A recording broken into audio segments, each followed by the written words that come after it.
এই ভাইটি 20 বছর থেকে ব্রিগেডে প্যাটিস বিক্রি করছে। এনার কাছে থাকে ভেজ প্যাটিস এবং চিকেন প্যাটিস, তার জন্য উনাকে মারধর করা হয়। কেন এখানে মাল লাগিয়েছিস জানি না, আমরা ব্যবসা করছি, খাই, প্রতি মিটিং বলো, প্রোগ্রাম বলো, খেলা হোক, সব জায়গায় আমরা যাই। বলতে বলতে দু এক গাম মেরেওছে কান্দ্রে উঠবস করেছি, 15-20 জন একশো লাদ মেরে ফেলে দিচ্ছে। আমরা ব্যবসা করে খাই, রুজি রুজি আমাদের নাম এই নাম শেখ রিয়াজু, নাম তো মিথ্যে বলা যাবে না। হ্যাঁ, এখান থেকে মাল লাগিয়ে বলেছে, আমি দাদা আমরা জানি না, আমরা তো ব্যবসা সব জায়গায় বসে খাই, খেলা হলে যাই, সল্লে বলে সব স্টেডিয়ামে আমরা যাই, যে মা ব্যবসা করে খাই। এইখানে তোমাদের গিয়ে পাঠাচ্ছ, আমি কারো ক্ষতি করছি? ক্ষতি করিনি, বলতে ভাই বিক্রি করিনি, চলে যাস, ঠিক আছে। নাম বলার পরে আবার সব জাতি কিছু মাল ফেলে গেল, তারপর সব মাল ফেলে দিল। দেখুন দাদা, আমরা ভুল করেছি, তাহলে মার খেতে হয়েছে, কান্দে উঠবস করেছি। আমাদের লাইফে আমরা কোন হয় না, আমাদের ব্যবসা হচ্ছে 20 বছর ব্যবসা করছি, কেউ কিছু বলে না আমাদেরকে।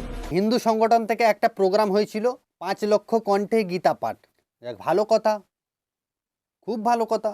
কিন্তু ইনি যখন এখানে প্যাটিস বিক্রি করতে আসেন, এনার কাছে থাকে ভেজ প্যাটিস এবং চিকেন প্যাটিস, তার জন্য উনাকে মারধর করা হয়, কান ধরে উঠবস করানো হয়, আরও টর্চার করা হয়, গালাগালি করা হয়। কিসের জন্য?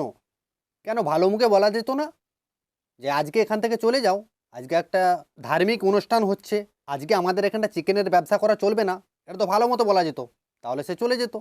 না, তোমাদেরকে তো মারধর করতে হবে, তোমাদেরকে তো টর্চার করতে হবে। আপনি তো ওখানে 20 বছর থেকে ব্যবসা করছেন, আপনি তো এসেছেন একদিনের জন্য। যারা টর্চারটা করেছে তারা কেউ স্থানীয় নয়, তারা সব বাইরের।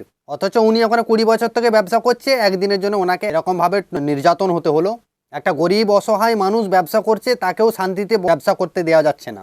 আমার অনেক হিন্দু ভাইরা আমার ভিডিও দেখে, তাদের কাছে আমি রিকোয়েস্ট করব, সহায় ব্যক্তিটার উপরে যে নির্যাতন করা হয়েছে, এটা কি আদৌ ঠিক করেছে না ভুল করেছে? আমি আপনাদের কাছে জানতে চাইছি, কমেন্ট বক্সে একটু বলবেন।